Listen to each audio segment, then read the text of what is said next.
ஸ்ரீவித்யா 1953 ஜூலை 24. கேரளத்தில் இருக்கும் ஒரு கிளாசிக்கல் இசை குடும்பத்தில் பிறந்த குழந்தை. அம்மா எம்எல் வாசுதேவன் நாயர், டான்சர். அப்பா Venu Nair, actor and classical artist. Srividya 13 வயசு இருந்த போதே டான்ஸ், மியூசிக் படிக்க ஆரம்பிச்சிட்டாங்க. குடும்பத்துக்கு உதவணும் என்று ஒரு பொறுப்பு. அதனால 1969 வருஷம் குமாரா சம்பவம் என்ற மலையாள படத்தில் முருகனின் சின்ன வயது தேவகன்னி மாதிரி ஒரு சிறு கதாபாத்திரத்தில் நடிக்கிறார். அடுத்த சில வருடங்களில் 1970 முதல் 80களில் தமிழ் சினிமாவில் அபூர்வ ராகங்கள், மீயா, நிழல்கள், ஸ்வரபிரமாணம், கமல் ரஜினியுடன் பல வெற்றி படங்கள். ஸ்ரீவித்யா அவர்களின் வாழ்க்கையில் சில இரகசியமான காதல் சம்பவங்கள் இருந்தது. அது ஒரு காலத்தில் தமிழ் சினிமாவின் டாப் ஸ்டாருடன் தொடர்பு இருந்ததாக பல இடங்களில் பேசப்பட்டது. அது கூடவும் முடிவுக்கு வரவில்லை.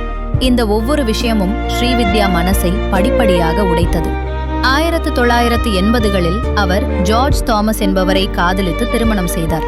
ஆனா அவருடைய திருமண வாழ்க்கையும் ஏமாற்றத்தில் முடிந்தது. திருமண வாழ்க்கை முறிந்ததும் வாழ்க்கையே முடிஞ்சிடுச்சு என்று நினைத்திருக்கலாம்.